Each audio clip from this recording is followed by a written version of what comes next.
Eu queria fazer uma pergunta pro Rafael. Depois ele pode botar aí no. Ou então ele pode mandar no direct, sei lá, o que ele puder fazer. É... Teoria de Newton é falseável? Eu sei que é uma lei, tá? Eu sei que é uma lei. Mas quando o Popper ele traz essa teoria da falsabilidade, ele traz a partir de um critério.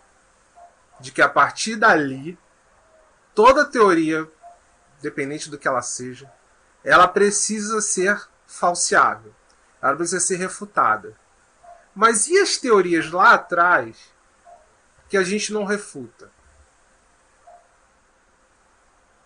Então eu poderia refutar então a teoria da reminiscência de Platão. Eu não estou te ouvindo, mas. A teoria da evolução? Ou a teoria da evolução. Eu acho que isso é um ponto que ele está trazendo que é bem complicado. Eu não sou cientista ainda, né? Mas eu estudei principalmente na faculdade, algumas coisas. Mas o que eu acho é, a partir de um princípio que a gente traz de verbalização, de uma forma de ver uma coisa, a gente está ignorando todo o resto. Certo? A ciência, ela tem que pressupor, na minha visão, tá? Eu posso estar ignorante aqui, mas eu acho que tem que avaliar o holismo, o todo. A gente não pode se basear num ponto só. Quando a gente faz isso, quando a gente faz um ponto, que como é o ponto que ele está trazendo, a gente está fazendo o que os sofistas fazem. Então ele está trazendo uma verdade relativa. Certo? Então, o que é a verdade relativa? Ele começou com Popper. Primeiro que ele trouxe um cara de 1900, um cara da época de Freud. Nem sei se Popper já foi refutado, tá? Isso é uma coisa que teria que ver alguma pessoa que já pesquisou Popper, que já viu pessoas contrárias à teoria do Popper para dizer se ele foi refutado ou não.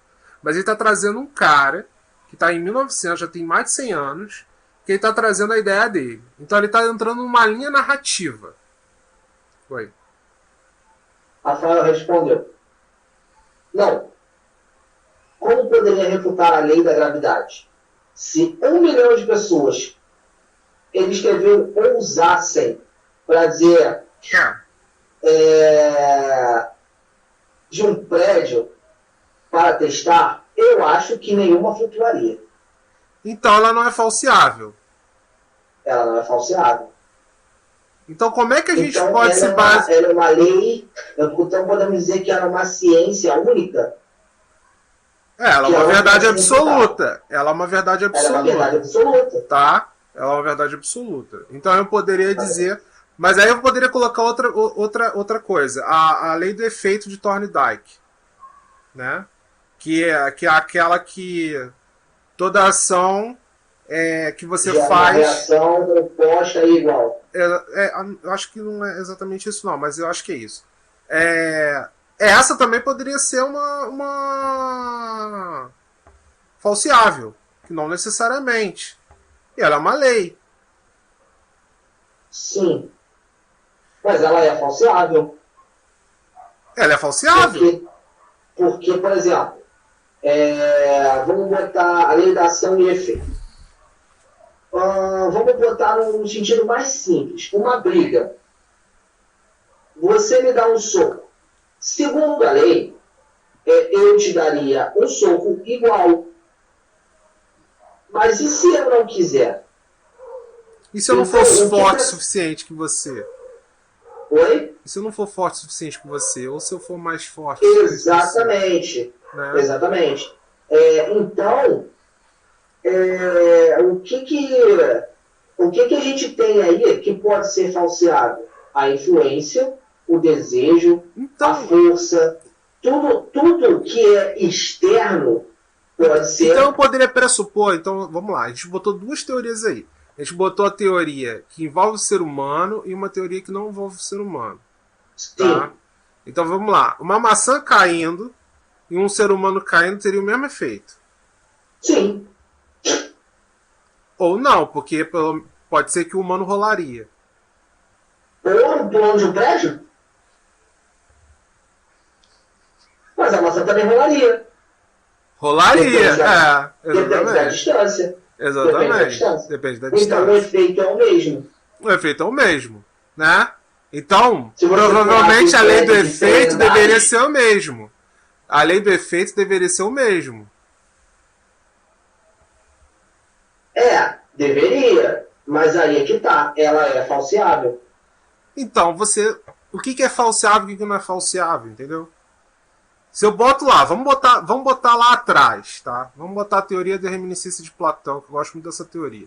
A teoria de reminiscência do Platão, tudo vem do mundo do Hades, né? Então uma cadeira veio lá do mundo do Hades como ideia e se transformou numa cadeira, certo? Que foi a teoria básica para a fenomenologia, o fenômeno de Immanuel Kant e a fenomenologia de Edmund Husserl. O Rafael perguntou, tipo efeito borboleta? Tipo, o efeito borboleta é uma teoria falseável? Não sei. Entendeu? É isso que eu estou dizendo. A partir do momento que ele traz Popper para poder começar a falar sobre o que é falseável e não, a gente começa a perceber aí uma indução da forma como ele está trazendo essa história. Porque o que é falseável e o que não é falseável na nossa vida? Se tudo é falseável na nossa vida, por exemplo, todos os dias vai nascer um sol. É verdade ou não? O sol sempre nasce do leste. Tem essa frase bem clássica, né? De todo filme de Velho Oeste. O sol sempre nascerá do leste. É verdade ou não isso? Sim. Na minha casa, pelo menos, ele nasce do leste. Aí que tá. Mas vai ter um dia que você não vai ver o sol. Mas isso não quer dizer que ele não vai estar lá. Aí é uma interpretação. Tá. Só vai ter duas ocasiões que eu não vou ver o sol. Ou eu vou estar cego. Ou vai estar nublado. Ou eu vou morrer. Não, nublado, o sol eu sei que vai estar lá, porque clareou. Aí a gente vai... Não, clarear ele clareou, mas você não pode dizer que ele está no mesmo lado. O Rafael botou aqui, essa lei, quando chega a certo ponto, acaba flertando com o misticismo, com o místico. Sim. O que acontece? O sol vai sempre estar lá. Nublado ou não, ele sempre vai estar. Mas é isso que se baseia o místico. O mito está justamente nisso. Sim. Por que Deus existe? Porque alguém... natural, né? Eu sigo muita ideia de natural. O sol vai estar lá, mesmo que tenha nuvens e tal. Mas eu não sei se a gente vive numa Matrix, onde, tipo, um estranho... como é o nome daquele filme?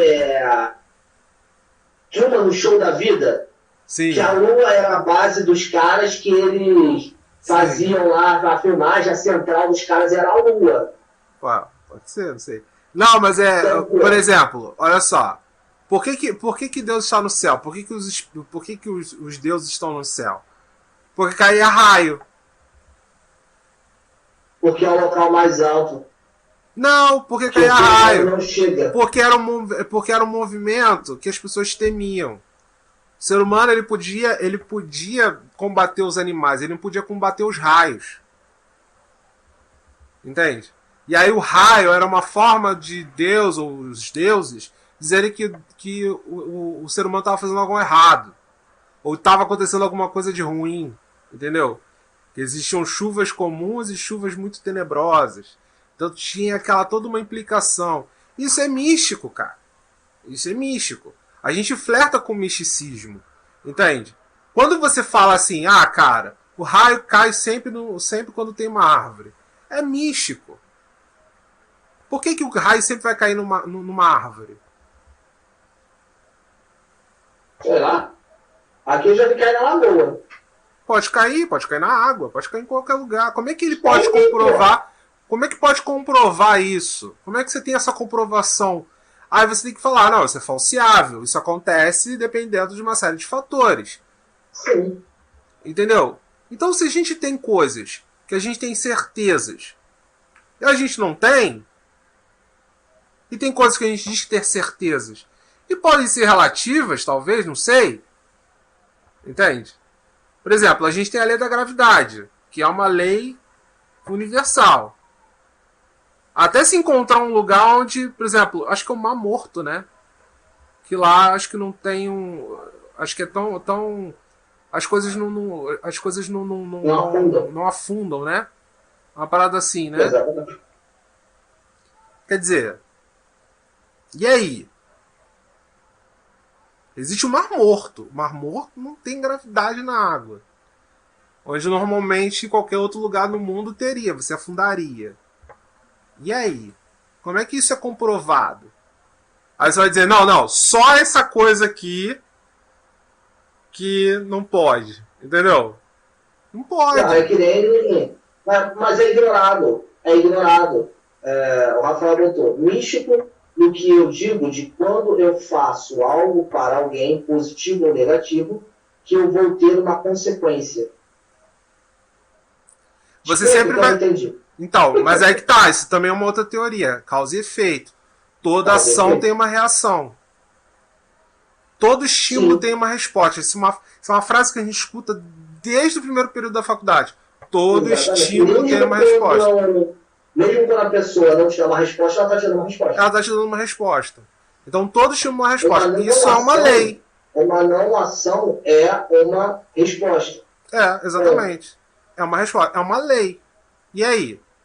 Será que todo estímulo é uma resposta? Aí você tem o estímulo neutro. Que está ali no ambiente. E você às vezes nem sabe. Às vezes você nem se importa. Ele está te dando uma resposta? Você está dando uma resposta para aquele estímulo? Alguns vão dizer que sim, algumas vezes que não. Alguns a resposta é ignorar, outros vão dizer que não, nenhuma resposta. Então o que é o estímulo neutro? Entendeu? Então você fica aí numa variante tipo assim, vai se basear naquilo que eu acredito. Então o estímulo neutro, ele dá uma resposta ignorante, que eu ignoro, assim como o estímulo incondicionado, que eu também posso ignorar. É aquela coisa do dedo, né? Tipo, você coloca o dedo na tomada, você volta o dedo para trás. Mas existem crianças que colocam o dedo na tomada e não sentem nada. E continuam com o dedo lá. E aí? E aí? Entende? Tá isolada? A criança tá ignorando o estímulo incondicionado dela. Certo? Então por que eu vou prestar atenção, por exemplo, sei lá, no meu cobertor ali, e eu tô ignorando ele? Ele é um estímulo também. Tudo que tá ao redor, tudo ao nosso redor é um estímulo. Porque eu tô ignorando aquele estímulo ali, ele é um estímulo neutro ou um estímulo incondicionado que eu estou ignorando? Depende da informação que eu estou querendo colocar.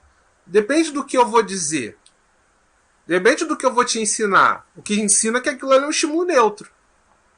Uhum. Entendeu? Então é a mesma coisa que ele faz. A falseabilidade existe porque eu preciso fazer com que aquilo seja falseável, aquilo seja testável, aquilo pode ser refutado. Beleza, mas e as coisas que não são refutadas? A gente ignora, a gente deixa debaixo do tapete? A gente não pode falar sobre isso. A Rafa falou, boa observação.